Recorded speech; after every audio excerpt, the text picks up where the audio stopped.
Hey folks, hope you're doing good today. Hope you've had a good week and all that jazz. We've had a great week on the channel this week. Loads of bands coming through. New bands to the channel, exclusive submissions to do. A double dose of Monday grind, which is absolutely ridiculous. We got that much stuff in the queue, but we have. And we're going to finish off today as well with another exclusive submission, but of a band that we have seen before, but not for a number of years. This band's called Nearly Dead Creatures. It says here that they're a duo who've created their new 8-track record, but it's been more than 3 years have gone by since their first EP, which we did check out.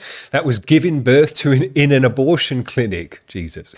And you can truly see the sense and more mature and better orchestrated aggression on this new album. I'll be looking out for that. It's a completely DIY approach and have done it all themselves, which we love to hear as well. But it says here, this is a memoir of an almost fatal accident suffered at age 3 by the band's singer Kevin. Now I'm wondering, how can you remember anything from age 3? I don't remember a single thing from probably before the age of 6. So if you can remember that, there you go. But it's obviously stuck with him all this time. We've got 2 videos to check out from these guys today, high quality videos as well, which I'm really, really pleased about. The first one is called Coagulate Negativity. Let's give it a spin.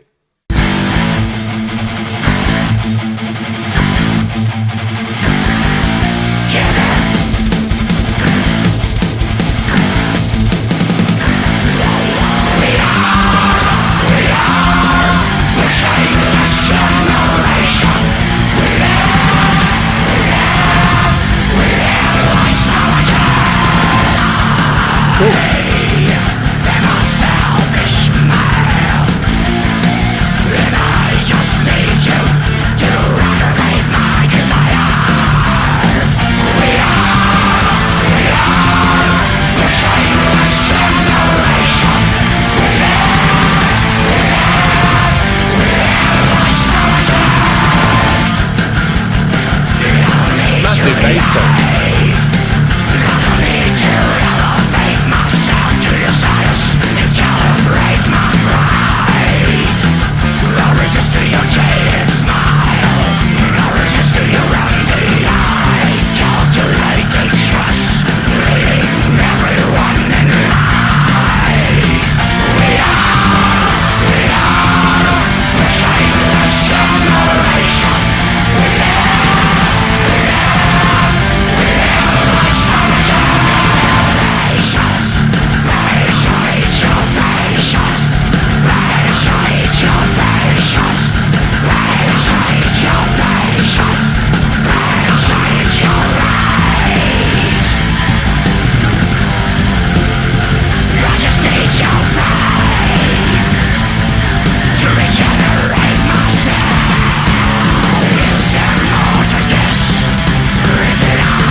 Vocal layering.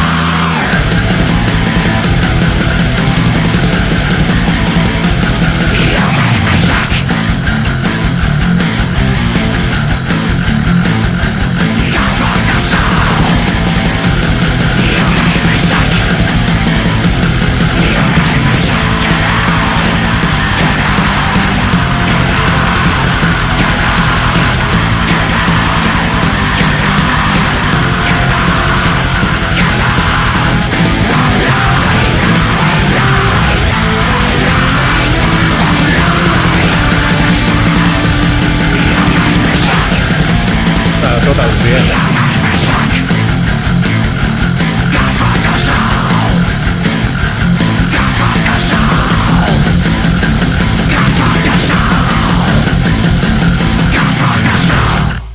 Sick job, man. What a great energy to this one. So many sections and cool things going on.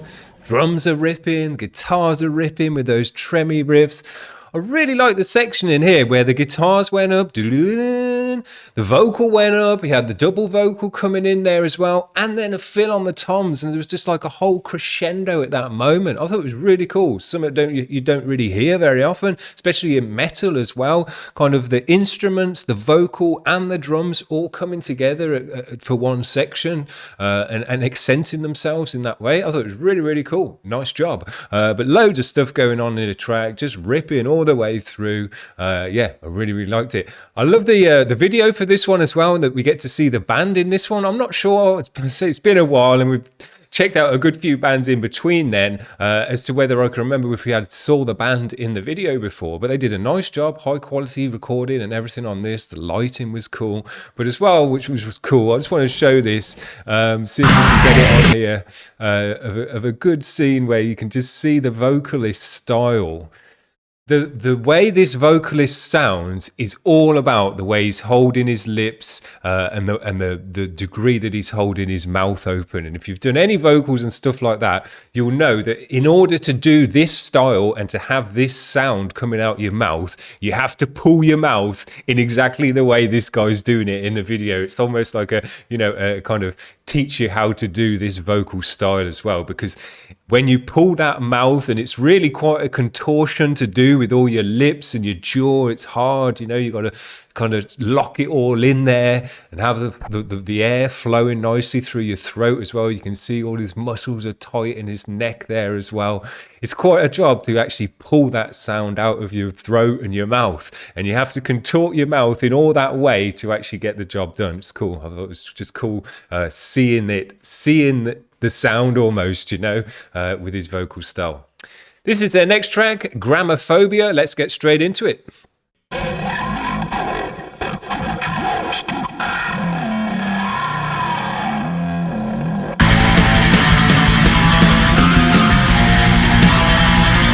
Oh, and I forgot to mention, the bass tone is just ripping through the whole time. Almost louder than the guitar.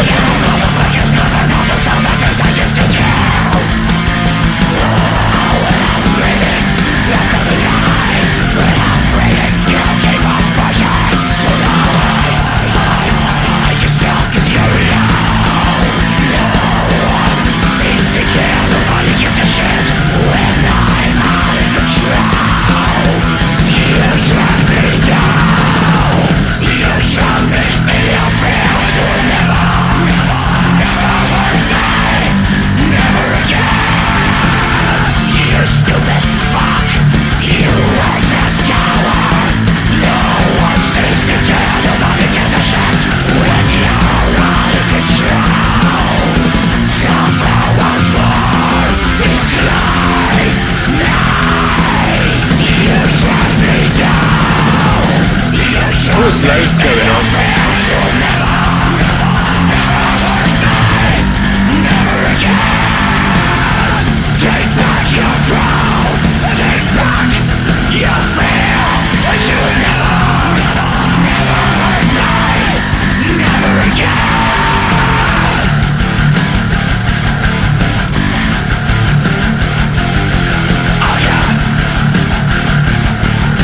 That sounds amazing.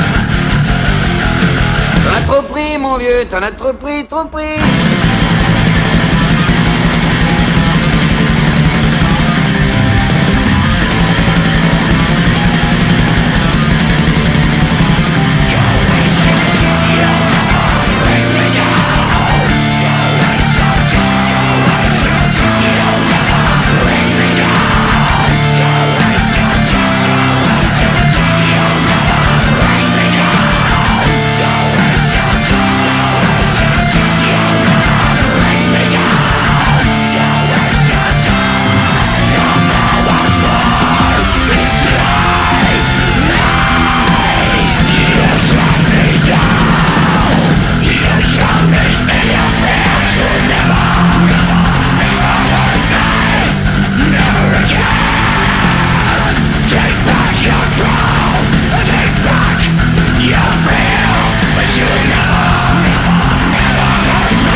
I love that one. I think both of these tracks absolutely killed, and they had different vibes going on. That one had way more of a metallic vibe, almost like an old school metalcore vibe to it as well, with the riffiness, with the drumming, with the tinging on the ride sounded amazing. I love that these guys, they're just a two-piece band. You know, one-man bands are my absolute favorite thing on the world. I just think when one guy does all the things, there's nothing cooler.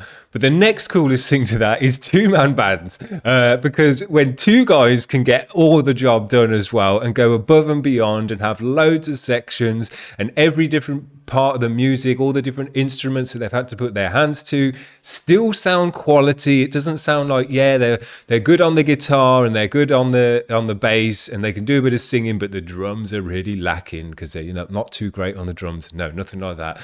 Everything in the band is going off. The drums particularly as well are ripping in this band, and I love the way as well that it's cool because it's with just two guys, and where one person has to do more than one instrument, that influence passes from the one instrument to the next instrument as well. So if it's a guitarist who also does the drums, let's say, his influences are in the guitar riffs, but they're also in the drum riffs. And because he's worked on both of them, that weaves together, and you can get often you find guitarists write drum beats that just are almost like guitar riffs and just go along with the guitars. The double bass is all along with the chugs on the riffs, and the kind of the twiddly widdly bits. There's always a roll down the toms or a cymbally bit, and that's really, really cool in my opinion, because you have that influence kind of running through the music and it gels it together in a really nice way.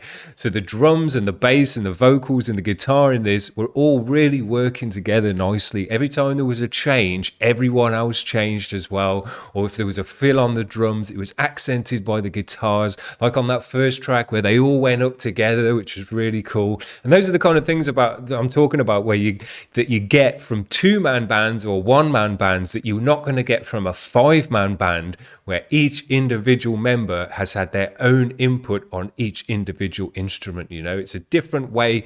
It's not a right or a wrong way to do it. It's just a different way of getting the job done and it all coming together. I really, really enjoyed it. But for a two-man band, these guys just nailed it. There's so much going on in the music, so many riffs, so many cool ideas, so much on the drums, the bass tone just ripping through the mix the whole time. As I say, almost louder than the guitars, heavier than the guitars almost, because again, they had that dialed back, riffy guitar. It wasn't super thick and chunky guitars, so you could hear all the notes and the riffiness and the galloping riffs and everything else. Love to hear it. So yeah, I thought these guys did great. And for both of them, I thought the videos were superb. Loved seeing the band, loved seeing the vocalist doing his style, but the lighting was cool. It was high quality, and just went well with the music as well. So they've done a great job on these. I think this is going to be the only two videos they released for this album, but if you want to check out the other 6 tracks that are on this album, and I will be doing that myself because this sounded very good to me, and I was wondering whether each track was going to sound different, and they did. They both had different vibes, although they had that fast-paced, deathy, old-schooly vibe to them.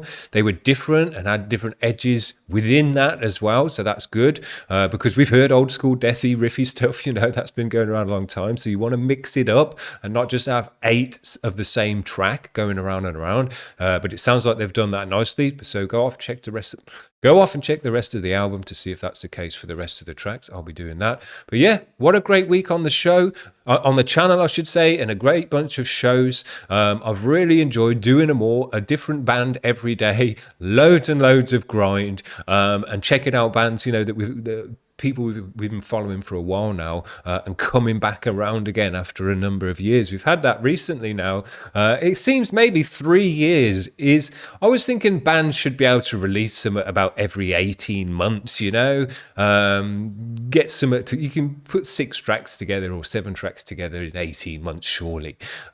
Maybe if you're touring and stuff, you're not got as much time to do it. But, most of the bands we're checking out aren't touring bands, and they're homebrew bands who have got time to make their own music.